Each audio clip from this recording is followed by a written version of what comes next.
couldn't stop running. His boots pounded against the snow-covered ground, each breath leaving clouds of fog in the freezing air. He'd just finished another long shift at the old auto shop, hands cracked, grease still under his nails, when he heard the faintest cry for help echoing from the lake. At first, he thought it was the wind playing tricks on him, but then came another sound, softer, desperate, breaking through the silence of the frozen world, a voice pleading from beneath the ice. If you believe in kindness, courage, and second chances, then please take a moment to like, comment, share, and subscribe to channel name. Your support helps stories like this reach more hearts that need hope. Ethan dropped his toolbox and sprinted toward the lake, the snow sinking beneath his feet. The sun had almost vanished behind the horizon, painting the sky in bruised shades of purple and blue.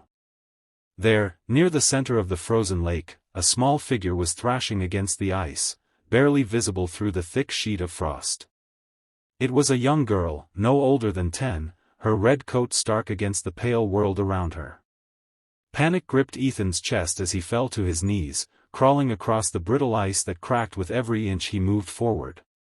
His mind screamed that the ice could give way any second, but his heart refused to let him stop. When he finally reached her, the girl's movements had slowed, her lips blue, eyes glazed with terror. Ethan punched through the ice with his bare hands, ignoring the sting of the icy water slicing through his skin.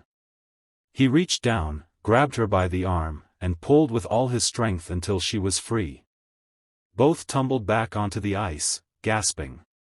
The cold bit deep into his bones, but he pulled her close, wrapping his jacket around her trembling body. She was whispering something, her voice fragile as snowflakes.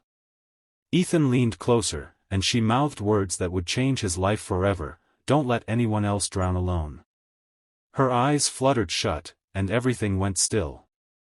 Ethan screamed for help until his throat burned, but there was no one. He carried her in his arms, staggering through the snow, his legs numb, his heart pounding with fear. When he finally reached the road, a passing truck screeched to a halt.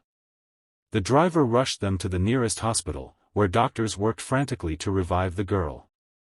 Ethan sat outside, soaked, shivering, praying silently to a God he hadn't spoken to in years. He didn't even know her name, but her face, pale and innocent, was seared into his mind. Hours later, a nurse came out, her eyes soft with sorrow.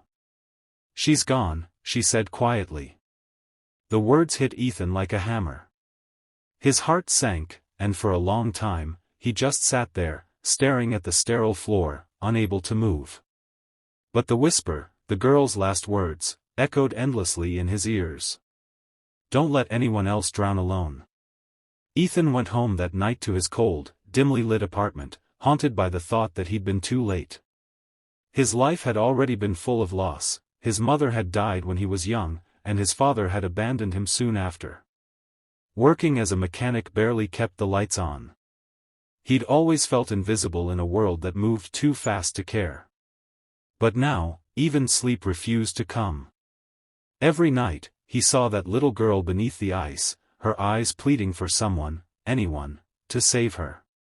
Weeks turned into months, but the weight of her final whisper never left him. He started researching water rescue techniques, teaching himself how to swim in frigid temperatures, how to perform CPR, and how to recognize danger on frozen lakes.